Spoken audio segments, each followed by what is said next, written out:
comandante em chefe da Luftwaffe, a Força Aérea Alemã. Sucessor natural de Hitler.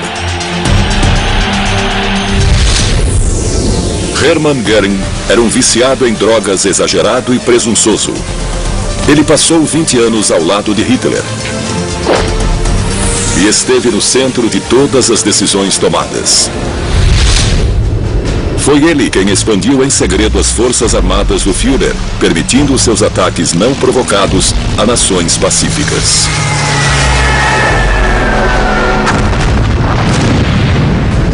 Na Europa, a Luftwaffe de Göring abriu o caminho para os exércitos de Hitler. E Göring também foi o primeiro a sugerir uma solução final: o extermínio dos judeus.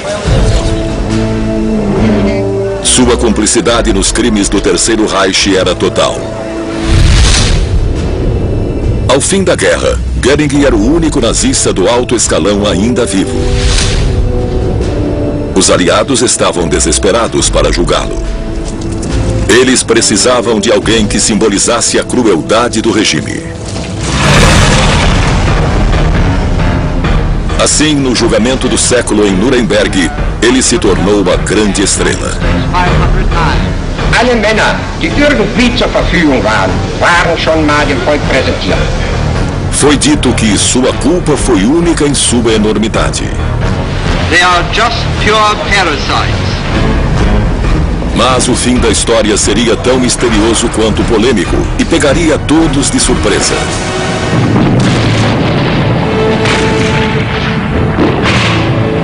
Alemanha, 1945. Os rumos da guerra haviam se voltado contra os nazistas. Com os aliados avançando sobre o Terceiro Reich, o resultado era inevitável.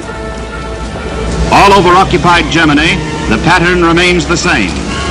The battle, the swift driving on of the armies, the civilians who come out of their shelters, the posting of Allied proclamations, and a stunned and beaten people, cut off from the outer world, cut off even from its neighbors, is given orders and obeys.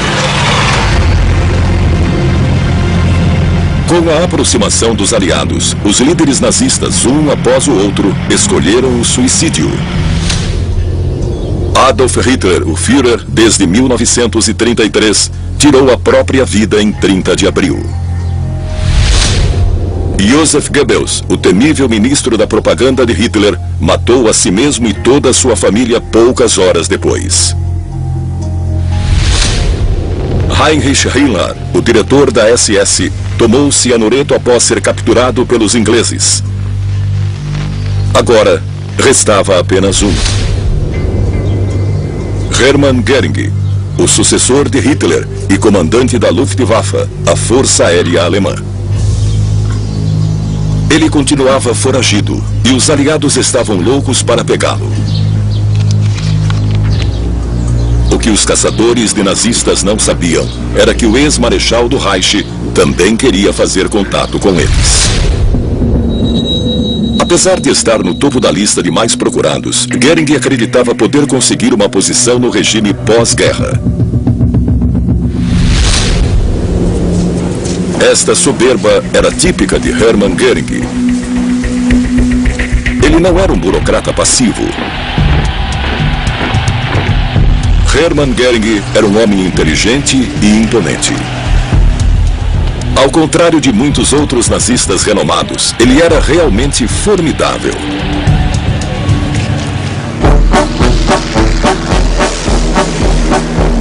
Ele foi um piloto de caça condecorado na Primeira Guerra Mundial por ter abatido 22 pilotos inimigos.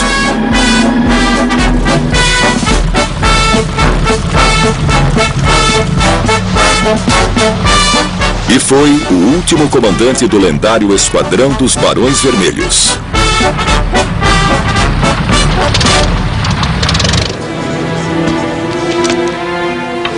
Mas após a guerra, quando a Alemanha mergulhou na pobreza e no desespero, Göring sofreu como milhões de outros.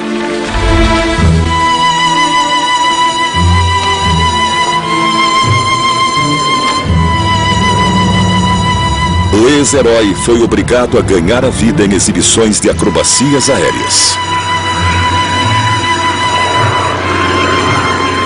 Mas um encontro mudaria sua vida.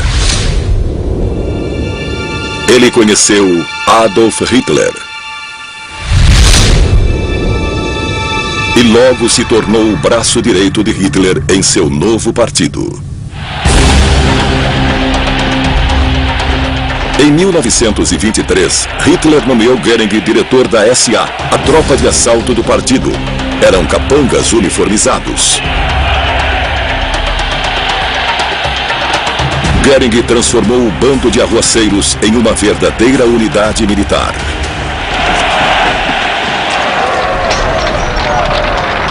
O caos imperava na política alemã. O conflito havia chegado às ruas. As tropas de Göring travaram diversas batalhas contra os arqui-inimigos do nazismo, os comunistas.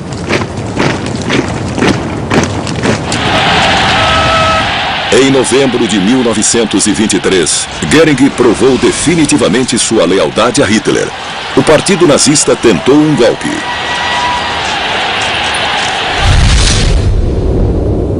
Göring foi gravemente ferido e teve que ser tratado com morfina, despertando um vício que jamais o deixaria. O chamado putsch da cervejaria fracassou e Göring teve que fugir da Alemanha.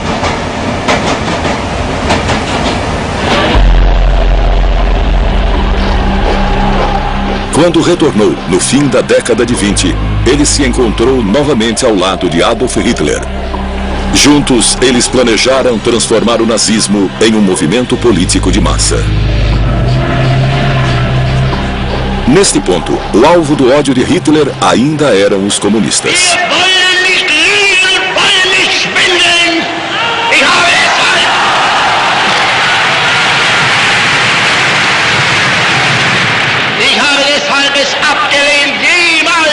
Vor dieses Volk hinzutreten und billige Versprechungen zu geben.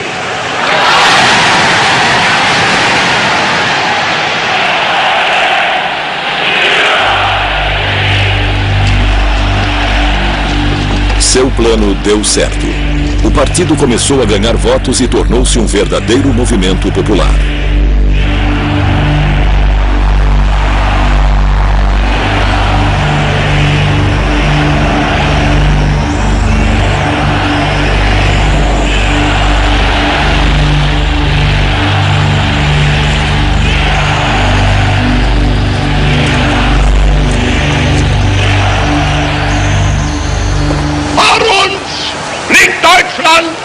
In uns marschiert Deutschland und hinter uns kommt Deutschland!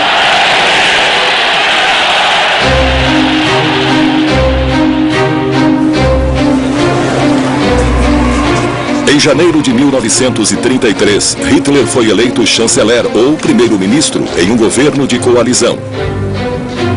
Göring era um dos dois únicos nazistas no gabinete. Preußen wieder zum ersten und stärksten Bollwerk der deutschen Nation zu machen, ist meine Aufgabe.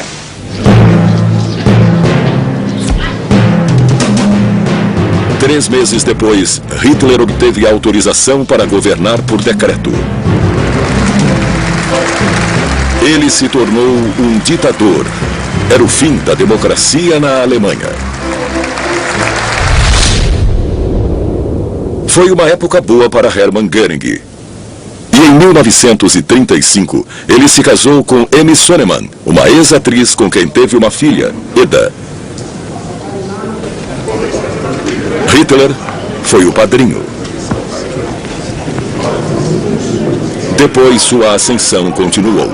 Em 1936, ele recebeu uma nova missão altamente confidencial. Após a Primeira Guerra Mundial, a Alemanha foi obrigada a manter um exército minúsculo.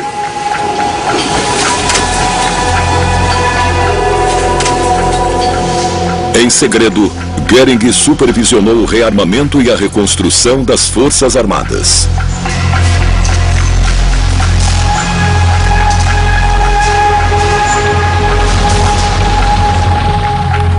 Ele criou uma força de combate formidável, com mais de 1 milhão de homens equipados com armas e tecnologia de ponta.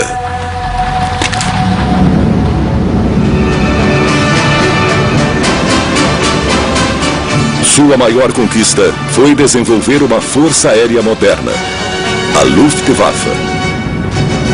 Para o espanto do mundo, ela foi revelada em 1936. Era a mais poderosa da Europa, temida e invejada na mesma medida.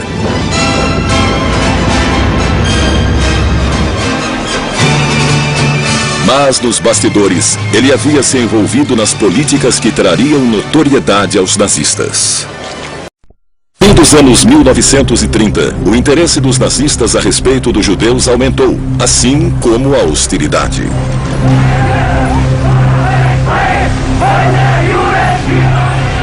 Primeiro, os judeus foram vítimas de discriminação aberta.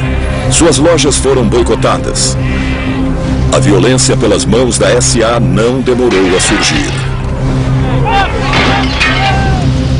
Em 1938, havia ataques programados, sinagogas saqueadas, assassinatos e prisões. Göring, um antissemita raivoso, encorajava ativamente este tratamento aos judeus.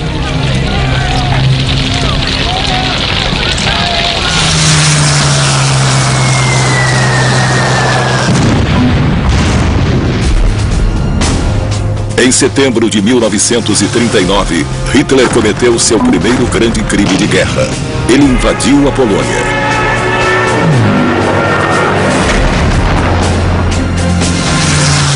A Luftwaffe de Göring estava na vanguarda deste ato de agressão. Ela desempenhou um papel fundamental na revolucionária tática de Blitzkrieg alemã. Suas aeronaves abriam o caminho para as forças terrestres. Bombardeiros de mergulho Stuka eram usados como artilharia aérea, eliminando os pontos fortes.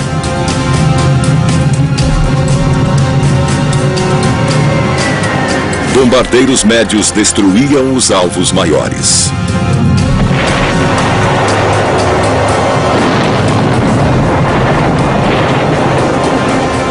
Na Polônia, nos Países Baixos e na França, a Luftwaffe de Göring arrasava tudo em seu caminho.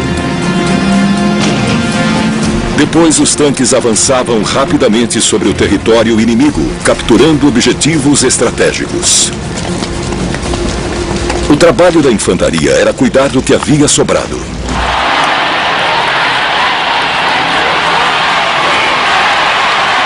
Foi um grande sucesso e Göring tornou-se um herói. Em 1941 ele foi recompensado. Em junho foi nomeado sucessor de Hitler. Ele estava a um passo do controle total do Reich. Foi quando ele se envolveu com o mais hediondo dos crimes nazistas.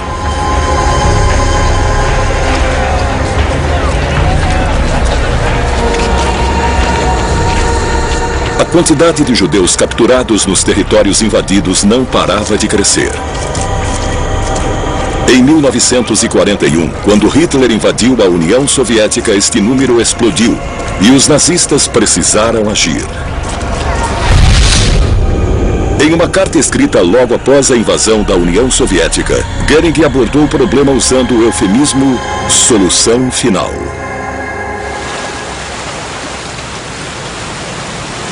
Como resultado, foi organizada uma conferência em Wannsee, nos arredores de Berlim, em janeiro de 1942. Os detalhes da chamada solução final de Göring foram definidos. Seria um homicídio em massa.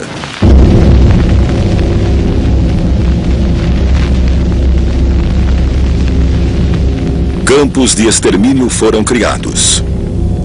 Os judeus seriam mortos com gás venenoso.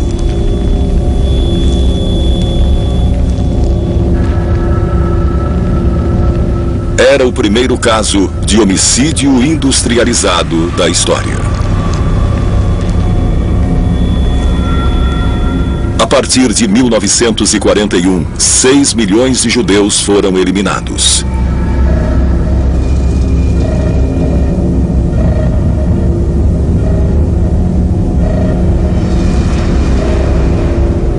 Tudo havia começado com Hermann Göring.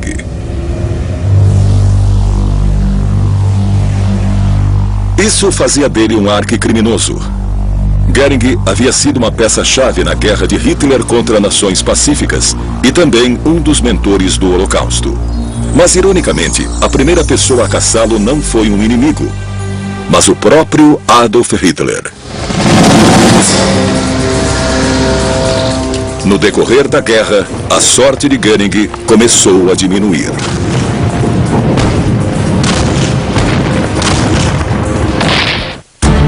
Esta série conta as histórias. Em 1943, na União Soviética, o 6º Exército Alemão sofreu uma derrota esmagadora no caldeirão de Stalingrado. Göring havia prometido ao Führer que sua força aérea salvaria o exército sitiado. Mas 100.000 soldados alemães foram mortos e 91.000 capturados. Os alemães eram expulsos cada vez mais de cidades no leste do país. The end. Like rats from their holes streamed the remains of what was once the flower of Hitler's army. To make doubly sure, one batch clad their flag bearer in white too. In victory they had pillaged, tortured, murdered. In defeat they cringed, looking to their vanquishers for what was not to be found in themselves: mercy. Enquanto isso, o centro do poder alemão era atacado. Bombardeiros aliados castigavam o Reich dia e noite, arrasando fábricas, cidades e portos.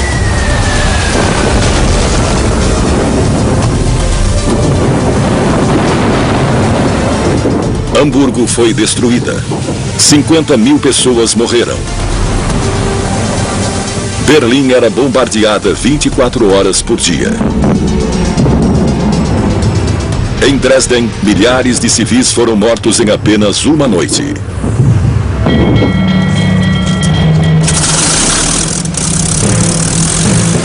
Agora, a Luftwaffe de Göring tentava desesperadamente conter os aliados. Mas a Luftwaffe havia sido construída para o combate ofensivo, para Blitzkrieg. Agora, a Alemanha estava na defesa e a força de combate não resistiu à pressão.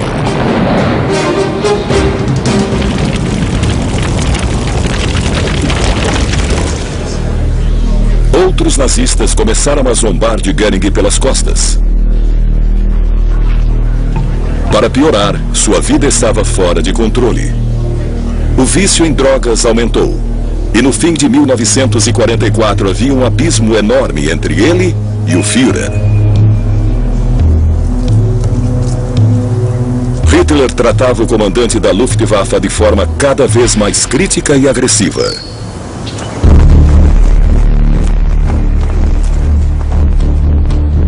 Em abril de 1945, a guerra estava em seus últimos dias.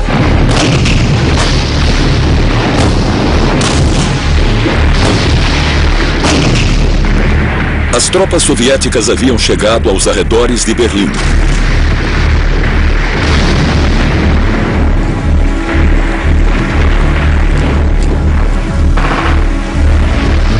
Göring sabia que era o fim do nazismo. Então ele planejou trair Hitler em segredo e salvar a si mesmo.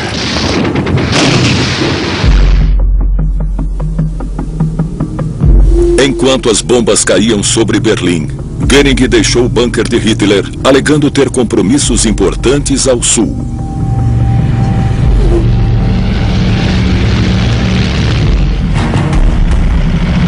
Here is a news flash. The German radio has just announced that Hitler is dead. I repeat that, Hitler is dead. Na noite de 30 de abril de 1945, Hitler cometeu suicídio em Berlim com um tiro na cabeça. Foi um alívio para Göring. Em poucos dias, outros membros da alta cúpula também cometeriam suicídio, e Hermann Göring seria o último nazista importante ainda vivo. Na Conferência de Teherã, em novembro de 1943, os três grandes aliados, Stalin, Roosevelt e Churchill, definiram os detalhes da punição adequada aos alemães. Stalin, em tom de brincadeira, sugeriu que o Holocausto só seria compensado com a execução de 50 mil nazistas do alto escalão.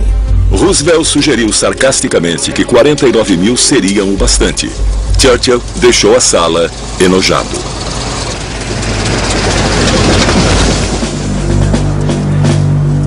Finalmente, eles chegaram a um acordo. O mal seria julgado. A vitória estava próxima. Uma corte internacional foi preparada. Não existia um precedente legal. Nada parecido jamais havia sido tentado. Mas os aliados precisavam de alguém para julgar. Isso fez de Hermann Göring um alvo ainda mais importante, já que ele era o único ainda vivo. Enquanto Göring planejava seu próximo passo, o capítulo final do Terceiro Reich estava sendo escrito. A Alemanha se rendeu formalmente em 7 de maio de 1945. A guerra chegava ao fim.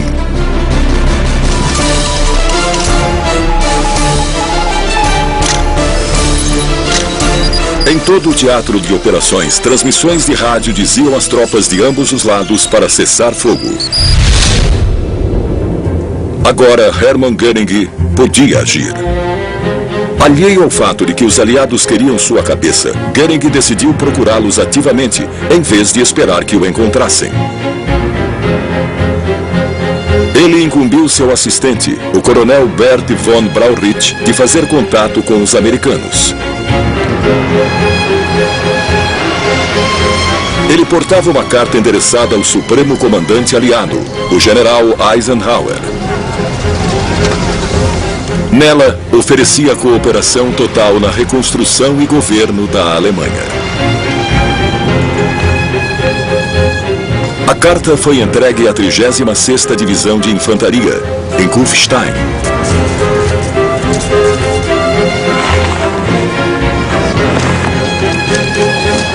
A divisão já havia localizado alguns nazistas famosos, incluindo o general alemão Gerd von Rundstedt.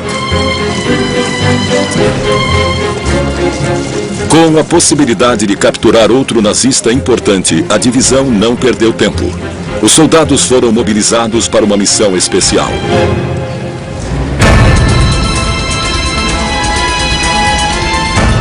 Eles prepararam seus veículos, suas armas e levaram munição e alimento para 5 dias. Era o início da primeira grande caçada ao nazista do pós-guerra. Espalhou-se o boato entre os soldados de que seu alvo podia ser o maior prêmio da Alemanha nazista, atrás apenas do próprio Hitler.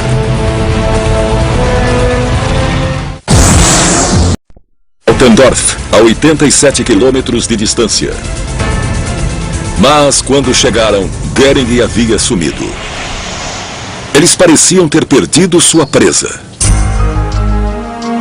Na verdade, Göring havia ficado impaciente com a ausência de uma resposta à sua carta e decidiu procurar os americanos por conta própria. Finalmente, o contato ocorreu em uma estrada próxima a Altendorf. Ele estava à frente de uma longa caravana com mais de 13 veículos, transportando sua família, seus bens e sua equipe. Para surpresa de todos os presentes, o Marechal do Reich parecia feliz em vê-los.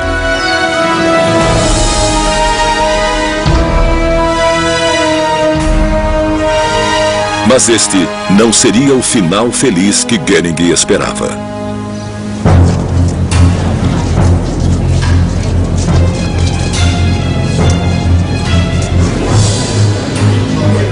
Em 16 de maio, ele foi exibido à imprensa mundial. Longe de ser incluído nos planos para a Alemanha do pós-guerra, ele havia se tornado uma curiosidade, um troféu de caça. E o tratamento de celebridade dispensado a ele também duraria pouco. O general Eisenhower suspendeu imediatamente o circo da mídia. Deste ponto em diante, Göring seria tratado como um criminoso comum. Behind the cold, gray facade of this courthouse in Nuremberg, the greatest trial drama of our times begins. Here, the governments of France, Russia, Great Britain, and the United States, representing civilization, oppose the top 20 leaders of an aggressor nation. The big Nazis are being charged with mass crimes against humanity.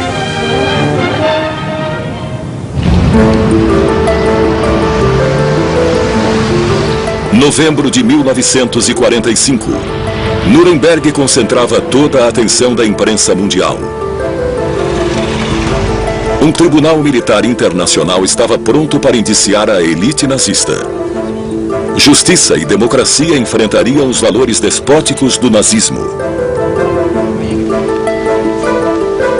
O julgamento seria conduzido em 5 línguas por meio de tradução simultânea. 2 juízes de cada nação aliada conduziriam o processo.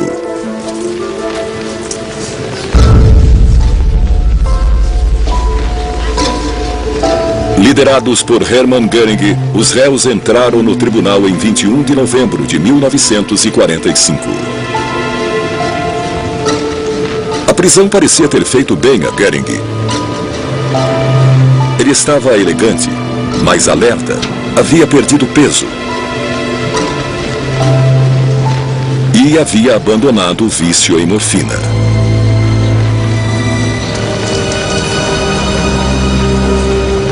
Seu domínio sobre os outros era evidente. O membro mais poderoso da elite nazista, ainda vivo, parecia ter mantido seu status.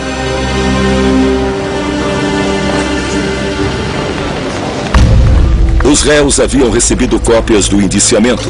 Todos conheciam as acusações contra eles. O tribunal havia decidido que os acusados nazistas responderiam a 4 acusações separadas. Conspiração para travar guerra. Crimes contra a paz por invadir países sem provocação. Crimes de guerra por maltratar e executar soldados e civis. E crimes contra a humanidade pelo Holocausto.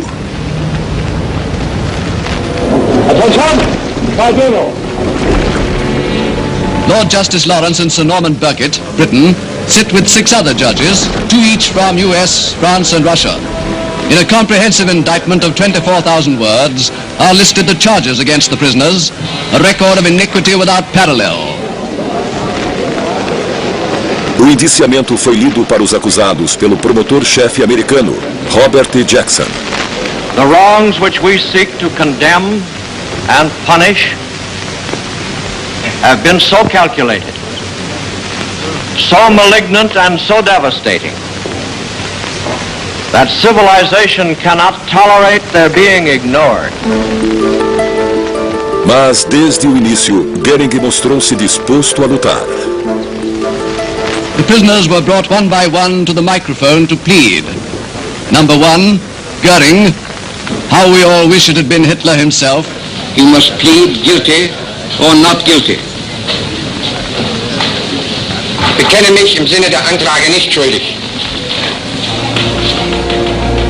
Ao declarar sua inocência sem hesitar, Göring mostrou que pretendia enfrentar os acusadores. A promotoria começou o processo tentando chocar a corte e mostrou imagens terríveis dos campos de concentração.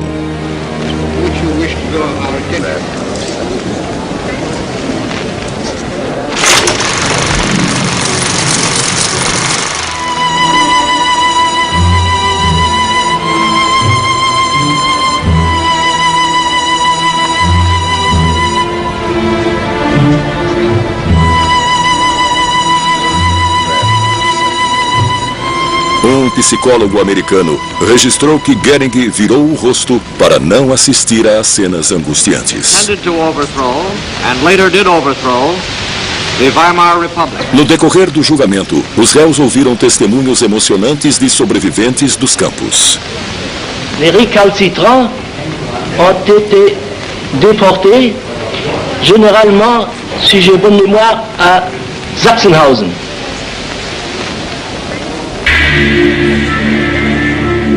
Provas grotescas foram mostradas à corte, incluindo a de número 254. Uma cabeça humana encolhida, usada como peso de papel. Mas era fácil mostrar como o regime nazista havia sido cruel. Nem mesmo os réus podiam defender o que tinham visto.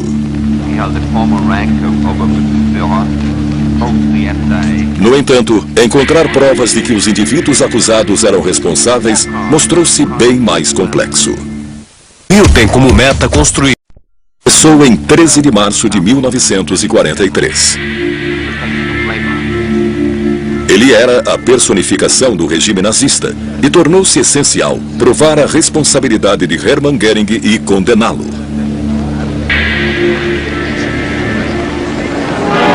At Nuremberg, the judges enter to hear the case for the defense in the war crimes trial. On the witness stand is Hermann Wilhelm Göring, leading living exponent of the Nazi philosophy and outstanding defendant among the score on trial. It is Göring's turn to testify and to answer the questions of Justice Robert Jackson, United States prosecutor.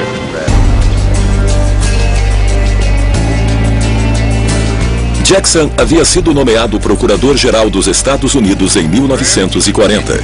Ele havia trabalhado incansavelmente para criar as regras do julgamento e elaborar as acusações. Muito dependia de seu desempenho. Mas Jackson, apesar de seu talento como advogado, não tinha experiência como interrogador. I asked to have you shown. Kenn ich genau. I asked to have you shown document 710, United States 509. Göring decidiu defender a si mesmo. Ele não mostrou qualquer sinal de arrependimento. It was on the 22nd of April 1938 when you published penalties for veiling the character of a Jewish enterprise within the Reich. Was it not? Jawohl. Então, ele começou a responder às perguntas de Jackson, falando longamente. Das Kabinett Papen trat zurück. Bis dahin hatten nun alle Parteien Kabinette gestellt, wenn ich von den paar kleinen Splitterparteien absehe. Alle Männer, die irgendwie zur Verfügung waren, waren schon mal dem Volk präsentiert. Zum Schluss... Ele não usou anotações. A lembrança detalhada dos eventos indicava seu comando da situação. Começou a ficar claro que Jackson não estava à altura do desafio. Parecia que os aliados, especialmente Jackson, haviam subestimado o homem que se encontrava diante deles. Antes do julgamento, Göring havia humilhado os demais réus nos testes de QI do exército americano. Agora, ele mostrava ter recuperado sua agilidade mental e pensamento incisivo. O espetacular julgamento dos nazistas começava a sair dos trilhos. Um advogado inglês chegou a descrever como Göring o impressionou. Calmo e perspicaz, ele avaliava rapidamente os elementos da situação. Seu autocontrole também era notável. Jackson conseguiu encaixar alguns golpes relativos à perseguição de Göring aos judeus antes de 1939 e à sua coleção de obras de arte roubadas. Mas isso não era o bastante para ligá-lo a nenhum grande crime cometido durante a guerra.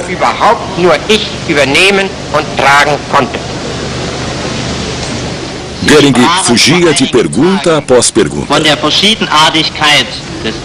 Logo, ele começou a dominar o interrogatório. Ele falava inglês e entendia as perguntas de Jackson antes que fossem traduzidas. Isso lhe dava tempo suficiente para planejar as respostas. Göring podia escapar impune. Por sorte, outro homem estava pronto para entrar no jogo. Sir David Maxwell Fyfe era o promotor-chefe britânico, um advogado com experiência em tribunais e acostumado a fazer interrogatórios. Ele começou imediatamente a demolir a defesa de Goering e a vinculá-lo a crimes específicos contra os judeus. If the Jews there did not want to work, they were shot. If they could not work, they had to succumb. They are just pure parasites. Em seguida, ele atribuiu a Goering um crime de guerra, o assassinato de prisioneiros de guerra britânicos que haviam fugido de um campo da Luftwaffe em 1943. Document D569. Goering ficou abalado.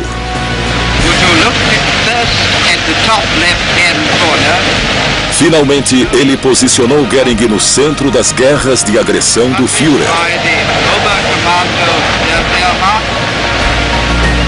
Logo, os soviéticos fizeram sua parte com um interrogatório preciso sobre o papel de Goering na invasão da União Soviética.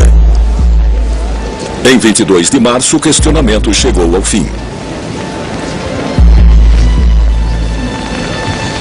Em julho de 1946, 4 meses após o primeiro interrogatório de Goering, todos os réus haviam falado e os advogados de defesa feito suas considerações finais.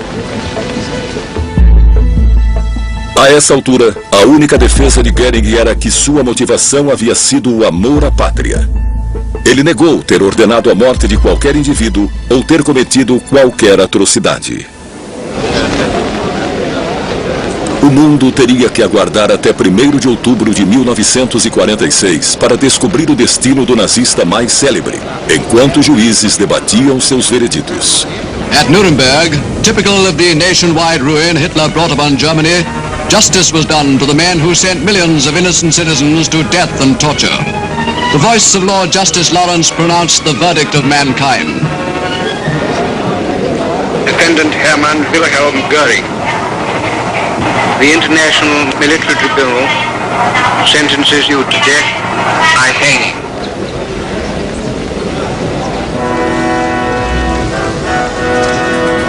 A justiça havia sido feita. Goering reagiu calmamente e deixou a corte sem dizer uma palavra. Mas enquanto era levado para a cela, ele já havia planejado sua última provocação, algo que surpreenderia a todos.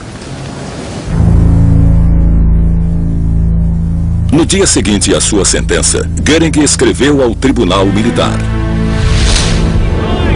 Ele exigia encarar um pelotão de fuzilamento como um verdadeiro soldado.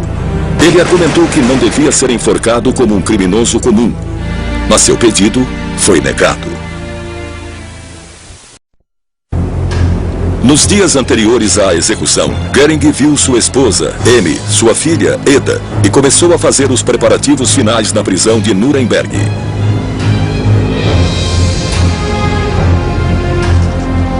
Os aliados garantiram que nenhum dos nazistas condenados escapasse da forca.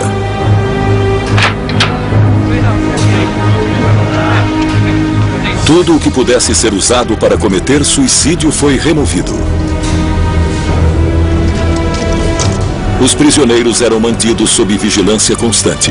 O contato com o mundo exterior era estritamente controlado. Os guardas nunca se afastavam e os nazistas eram proibidos de conversar entre si. Eles não podiam se dar ao luxo de perder Hermann Goering.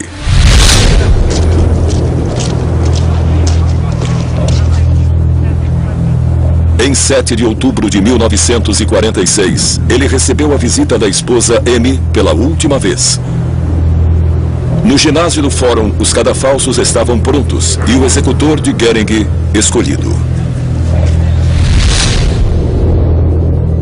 O sargento John C. Woods seria o carrasco. A execução estava marcada para as 2 da manhã de 16 de outubro de 1946. Ela deveria ser mantida em segredo, mas Goering descobriu no dia anterior. Naquela noite, o capelão da prisão visitou Goering na cela número 5. O alemão rejeitou qualquer ideia de perdão religioso e declarou sentir-se tranquilo. Ele estava a apenas 4 horas e meia da forca. Goering recebeu uma última visita de seu médico.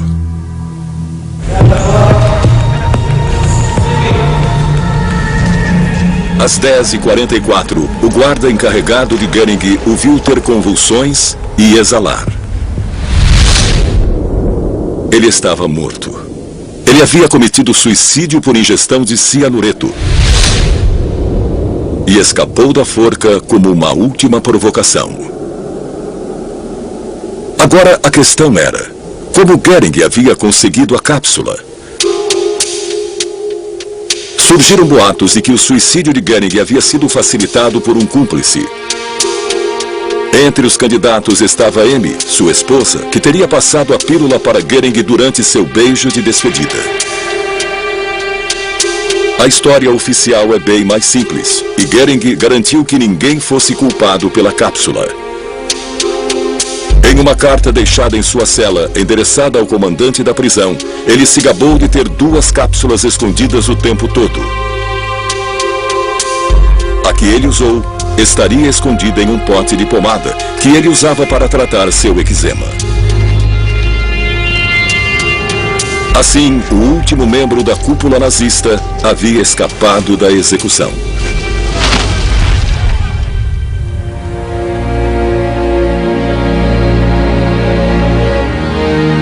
Para algumas das vítimas do Holocausto, parecia injusto que os nazistas mais poderosos nunca tivessem sido punidos pelo que haviam feito.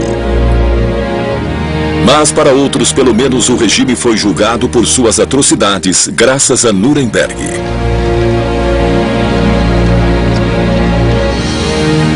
Goering pode ter escapado da forca, mas foi a figura mais proeminente do partido nazista a ser julgada. E no fim, ele viu seus sonhos de um lugar na Alemanha pós-guerra serem esmagados. Despido de todos os adereços e da opulência de sua vida passada, ele foi confrontado com seus crimes, em preto e branco, como um criminoso comum. Para um homem tão vaidoso, não deve ter sido fácil. E este fato pode servir de consolo para aqueles que acreditam que ele nunca aceitou a magnitude de seus crimes. Versão brasileira.